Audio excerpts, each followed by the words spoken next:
I'm excited to talk to you on this podcast today. And in fact, it's going to be a two-parter because there have been some pretty astonishing statistics recently coming out about how women's behavior has drastically shifted over the last 40 to 50 years. I'm talking about the last 2 generations of women alive on this planet are making significantly different choices for themselves, and there are some really clear reasons why. So in this podcast and the next one, I want to bring some of those statistics to light to you, almost as like a mini Satisfied Woman news flash or news report, but to get your wheels turning about how you might be leaning into some of the advantages that we have as women today. Because as you hear me say often, we have more power, choice, and agency than we've ever had before. So this podcast and the next one are going to make sure that you are exercising as much of that power, choice, and agency as possible in order for you to live the most full, satisfied, and sovereign life possible. Welcome to the Satisfied Woman Podcast. I'm your host, Alanna Kaivalya. This podcast is dedicated to helping women lean into their femininity and rediscover the power of their feminine gifts. We take a look at what it means to be a modern woman and how we can live a sovereign and satisfied life on our own terms. Visit the hub at thesatisfiedwoman.com. And if you haven't gone to the website yet, please go check it out. There's an opportunity for you to book a call directly with me. One of my most favorite things every week that I have the opportunity to do is speak with women exactly like you. I want to find out what you're going through, what you're carrying that you no longer have to, where your wisdom sits, and how we can turn that into greater sovereignty, freedom, and choice for you. And of course, at the heart of it, we're all learning to build more satisfied lives. So because this is a 2-part episode, we're going to go through a lot in this episode and the next one, but all of it, of course, hinges and anchors on the work of my book, The Way of the Satisfied Woman. So if you haven't gotten this book yet, go check it out. I also have the audiobook version if you like listening to books like I do. I love listening to books. You can do it on your Kindle, on your e-reader, or you can have regular straight up hard copy.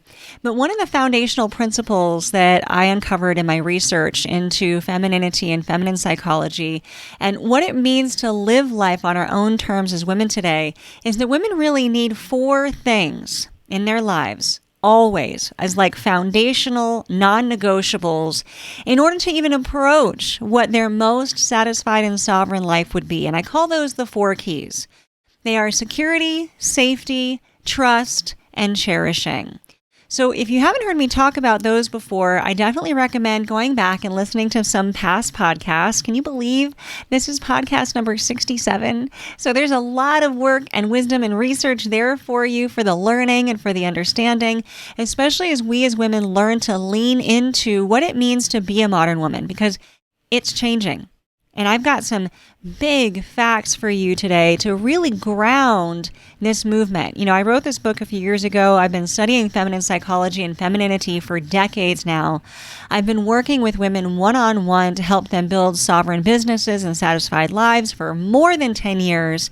And I've seen this all taking place in my own work and my own life, but we've got some data to back it up. And you can imagine, as an academic, as a researcher, I love data. So I'm going to throw some numbers at you right now. And these are numbers you can find yourself. I didn't, have to dig too hard for them. They just seem to be percolating in the collective consciousness right now. So they're easily accessible.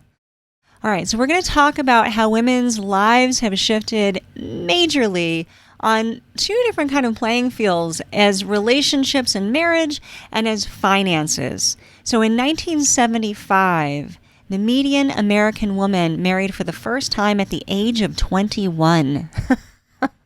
If you remember yourself at the age of 21, and I remember myself at the age of 21, I was not ready to get married at that age. But in 2025, that has shifted upwards 7 years. So the median age of a woman getting married in 2025 is 28 and a half. Big difference. Among women born from 1940 to 1944, 80% were married by age 25. But among women born from 1990 to 1994, just 50 years later, only 30% of women were married by age 25.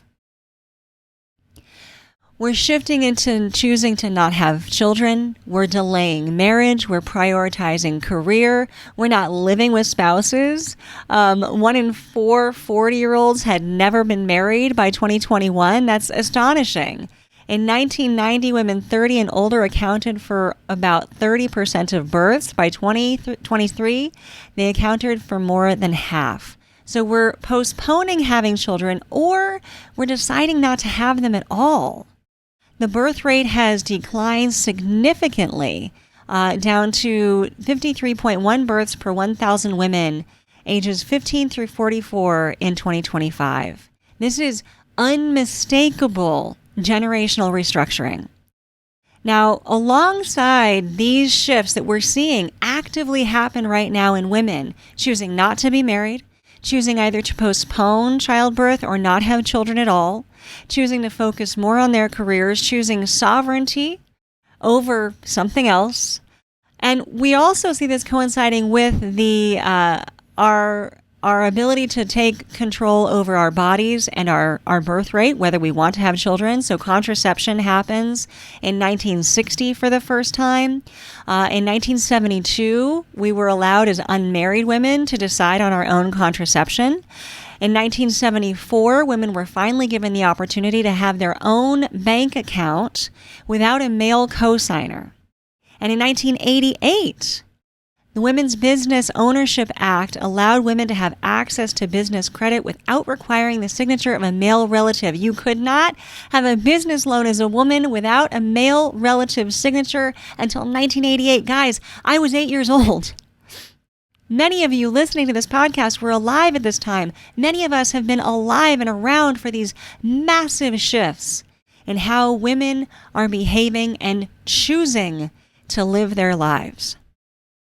Now, before I go any further, because I know that was a lot of data, and it's okay if you didn't have a notebook and a pen to write that down. I'm going to write this data in the show notes.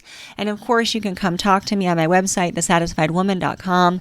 You can also simply just look it up. I mean, these are things from the U.S. Census Bureau, the Pew Research Center, the CDC. These are not hidden data, right? These are completely available. And these dates and timelines, they're easy to find, but they represent something extraordinary.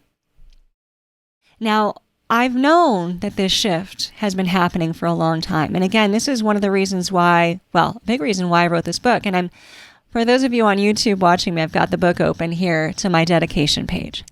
And I want to read you my dedication because this really drives home why some of this data matters and why I'm choosing to talk about it in this episode and the next one with you. This book is dedicated to my grandmother, a woman who endured a life in which she was denied agency so that I could live to be empowered with so much of it. I remember having conversations with my mother about the choices she never had and about how different her life would have been had she had the power, agency, and choice that I do. And I took it almost like a holy charge that, okay, Baba, that's what I called her, in honor of you, I will move my life forward in this powerful way. I will take advantage of the choices that I have that you never did. I saw how her life was affected day to day, how her light was dimmed, how her choices were squashed, how her agency was taken, and how the fullness of what and who she could have been was minimized because she lived in a time where the choices and the options that we have did not exist. And what I hope to do in this episode and the next, if I haven't already done it in the past 66 episodes, is to issue this charge to you as well, sister, the one listening, because you have a tremendous responsibility. It's not small, right? The playing field has changed. Now, it's not entirely level, right? These changes that I'm talking about, these statistics are happening within the last few decades, within your lifetime. Absolutely within your lifetime. There is barely an adult woman alive today that hasn't seen or been a part of this absolute shift happening. An adult woman alive today, when she was born, the terms of being a woman would have been different. Okay, so we are living into this future, and that means we have to establish now, right here now, today, ourselves, what our future looks like on our terms. Because here's what the terms were just a few decades ago. For a woman to have any kind of safety and security, now you remember a moment ago I mentioned my 4 keys.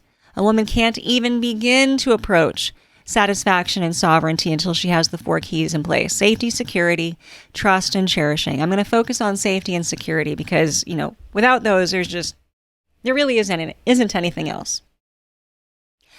A woman negotiated her safety and security up to about a couple of decades ago, generally through partnership and marriage, or at least through masculine family members or counterparts.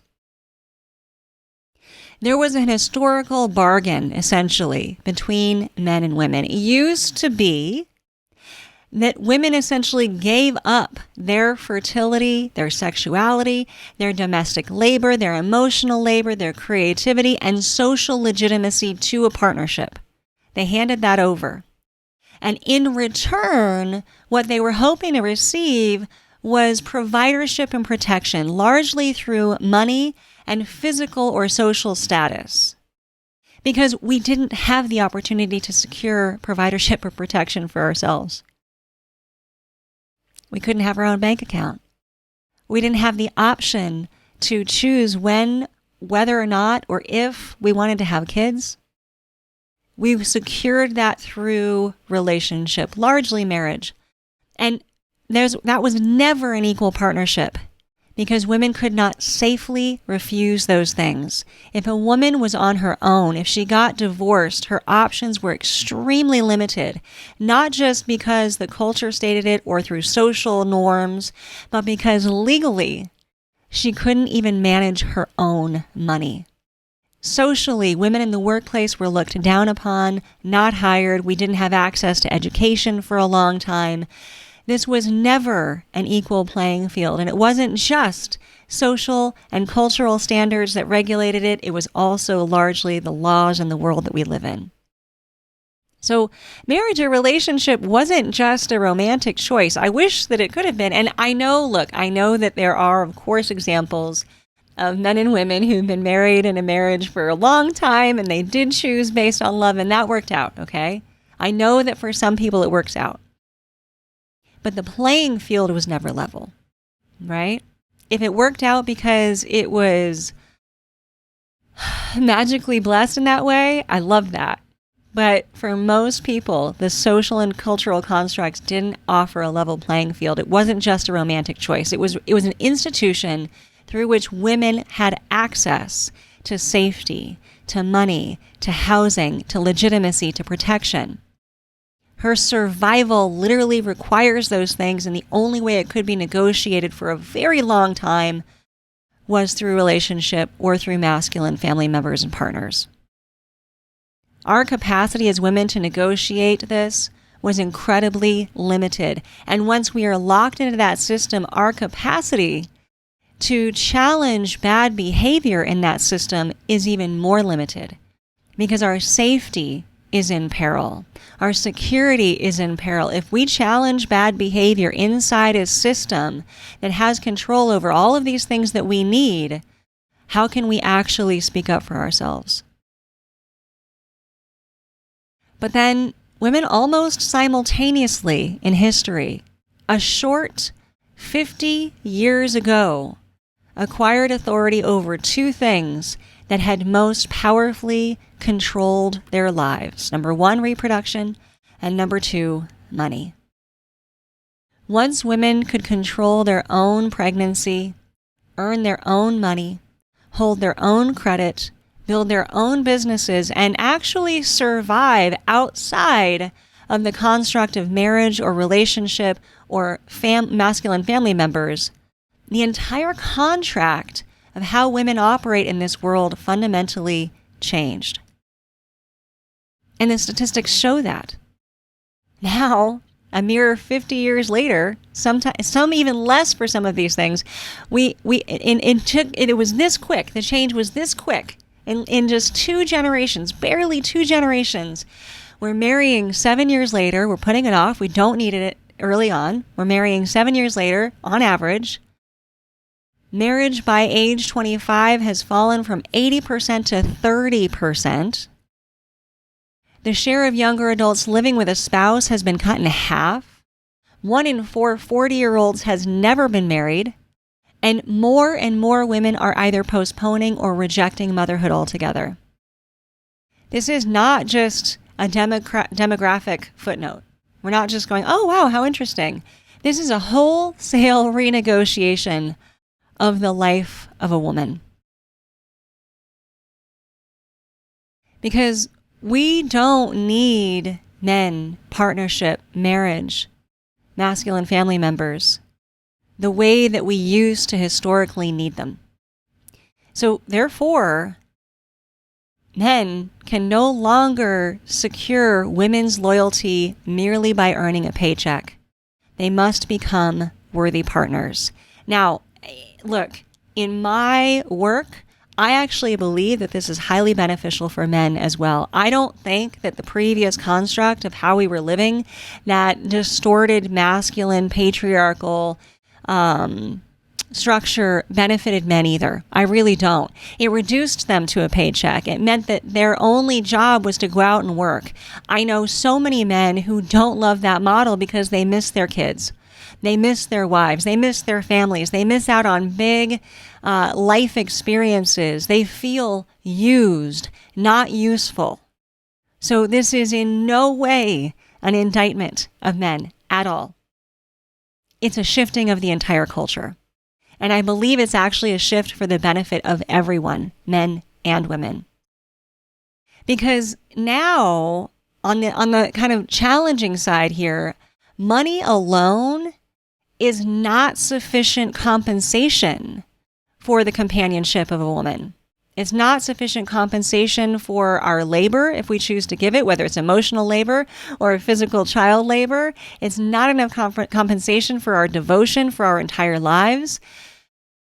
Women don't have to stay in relationships that no longer serve them other than a paycheck. That is a huge playing field difference. Because now we can earn our own money. And this is the primary thing that I help women with, right?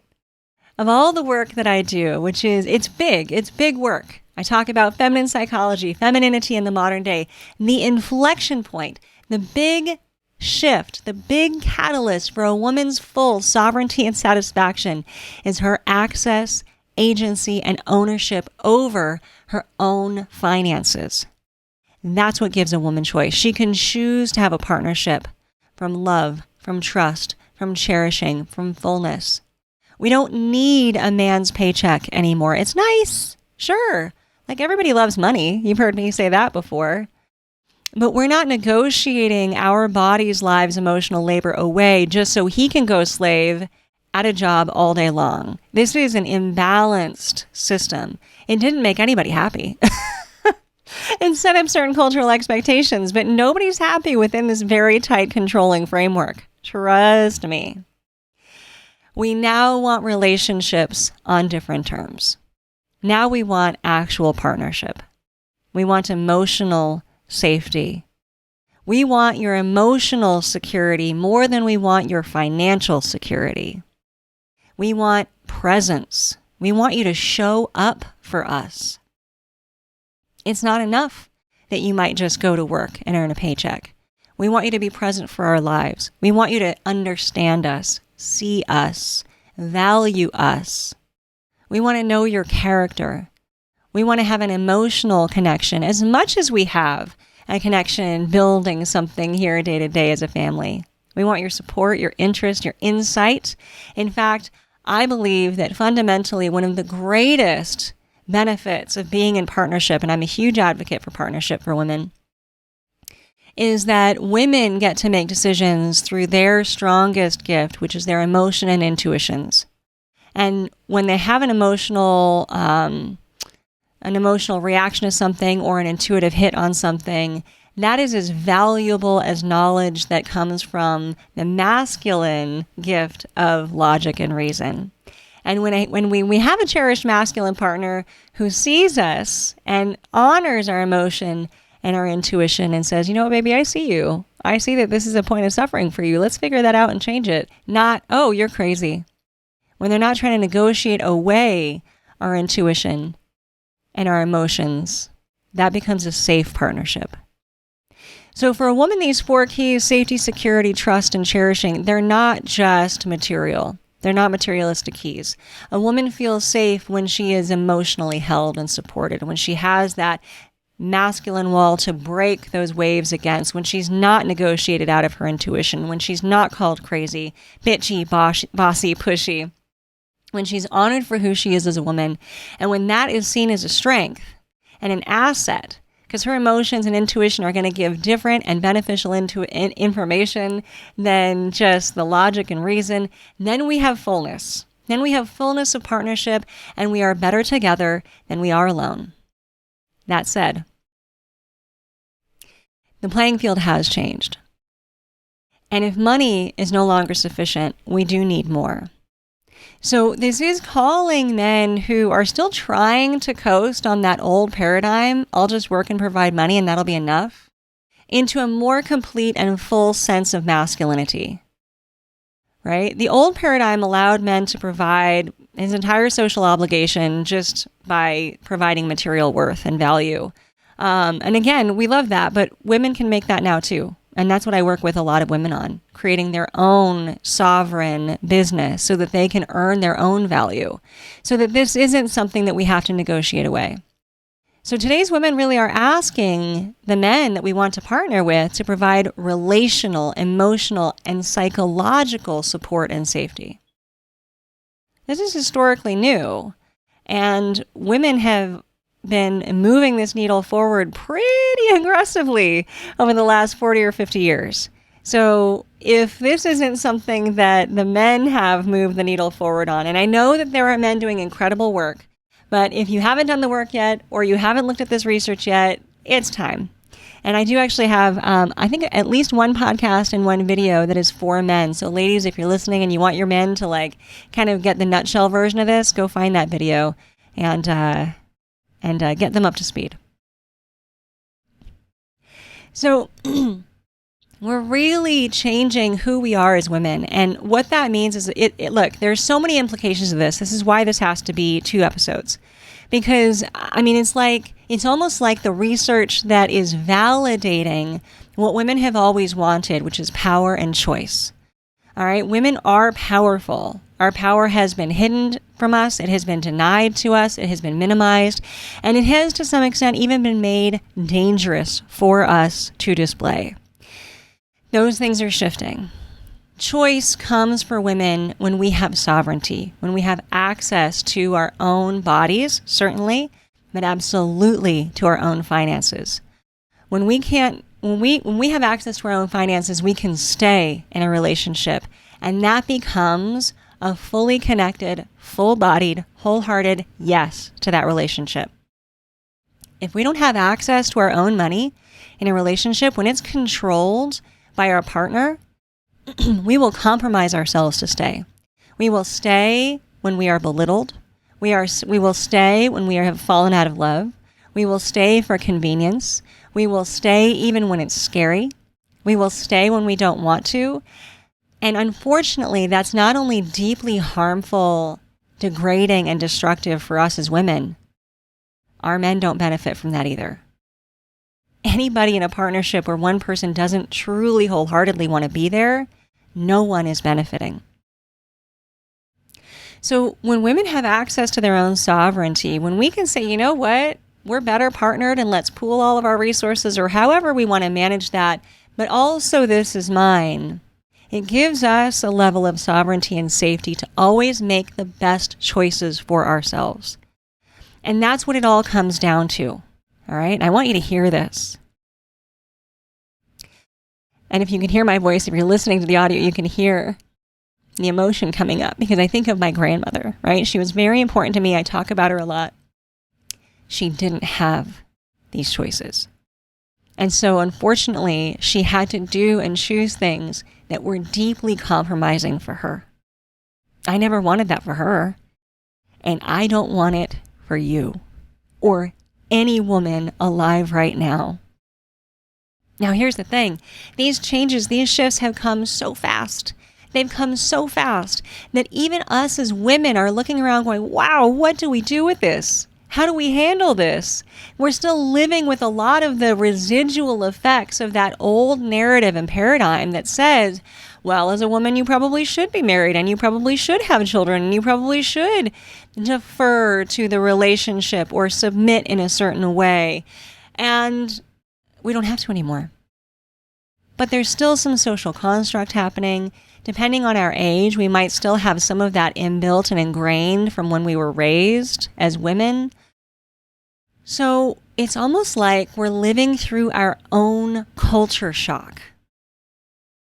The choice and agency exists, but the model doesn't yet.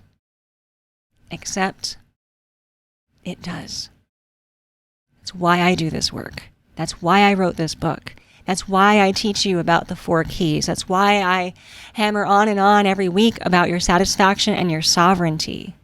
Because we have got to hustle and take advantage of this power, choice, and agency right now, even if it's uncomfortable, even if it flies in the face of something that we learned, even if it goes against the grain a little bit, even still today, right now. Because unless we do it right now, the women next to us and the women coming up behind us won't have a model for satisfaction and sovereignty that is on our terms. We can build a life on our terms now. Prior to 40 or 50 years ago, those terms were dictated for us and to us, and they weren't made by us. The workplace terms were not made with a woman's life, body, and sovereignty in mind. Relationship terms were not designed with a woman's life, body, and sovereignty in mind. Our cultural shape was not crafted with a woman's empowerment, sovereignty, agency in mind. We are coming out of, depending on when you start the timeline of when this patriarchy started, it's anywhere between 3,000 and 8,000 years of patriarchy. We're coming out of several hundred years of really established culture as we know it right now. And it's just in these last 40 to 50 years. And look how quickly the needle has shifted. I imagine I live in Texas now, and the cicadas are coming up. Have you guys seen this? I saw this the other night. It's bizarre. I don't know if you've ever seen it. I was stunned. I had to look it up and figure out what is this giant lumbering. It looks like a little truck, like a little tank. This thing comes out of the ground, and he's kind of ugly. He has a big old butt, and he waddles up to a wall or a tree and goes straight up. And then sometime overnight, he basically unzips the back of his outfit. And I think of how difficult sometimes it is for us as women trying to unzip that zipper on the back of the dress, especially if we're not partnered. And he or she, the cicada could be a lady cicada, she slides out of that shell and she sits there for a moment. And in that moment, she's translucent, she's shimmery, she's all white, and the liquid hasn't gotten to her wings yet because they've been all compressed. And she's got to kind of move and jiggle for the liquid to fill up her wings. And when she does that, she suddenly turns green and flies away.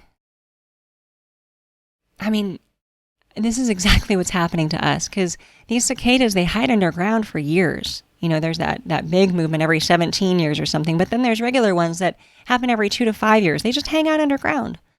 It's like they've been hiding. That's what we've been doing. Women, we've been hiding. And not through any fault of our own. We're just here living in this social construct. It is what it is. It's nobody's fault, actually. We've all agreed up until this point, and we are starting to not agree. And we see the statistics showing us that. Okay, so we've started to not agree. And we've crawled out of the ground. We're seeing the light. We've unzipped that difficult zipper in the back, and we're standing there, and we're trying to push the liquid into our wings. Ladies, you have to do it now. You have to do it now.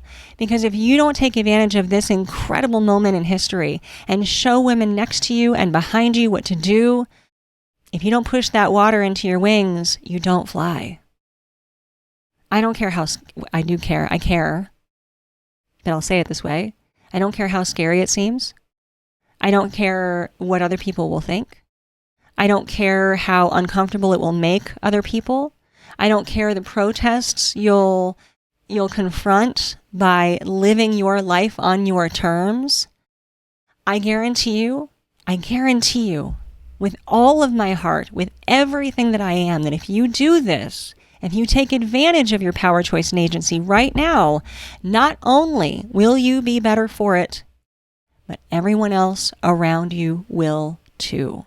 There's always been a strong narrative that a woman doing something for herself is immediately selfish. Absolutely not. Statistics will also show you that women rarely do things just for themselves. When a woman owns a business, it doesn't benefit her, it benefits her community. A woman, when she gets money, will not simply invest in herself, she'll invest in her family and the world around her. If a woman isn't happy, though, she is the emotional calibrator of her space, and no one around her can thrive either.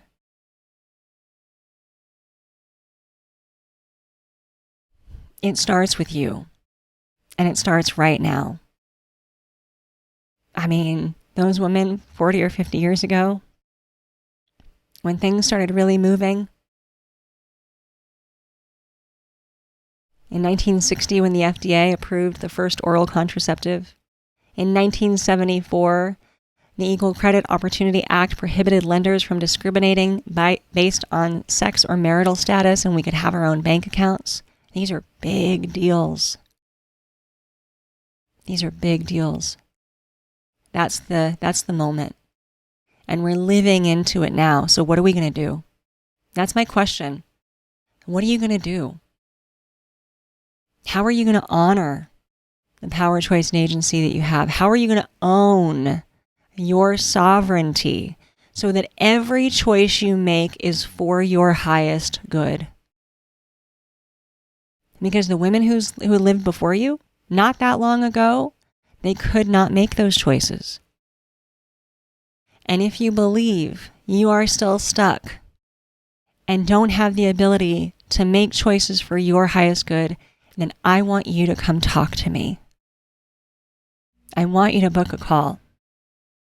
Go to thesatisfiedwoman.com and book a call with me. Let's talk about where you still feel stuck, where you still feel compromised, what you're still carrying that you no longer have to, and let's get through this together. Let's push the water into the wings so you can fly, sister. All right, part 2 is coming next week. I hope this got you a little bit excited, and I hope that you'll do some of your own research as well.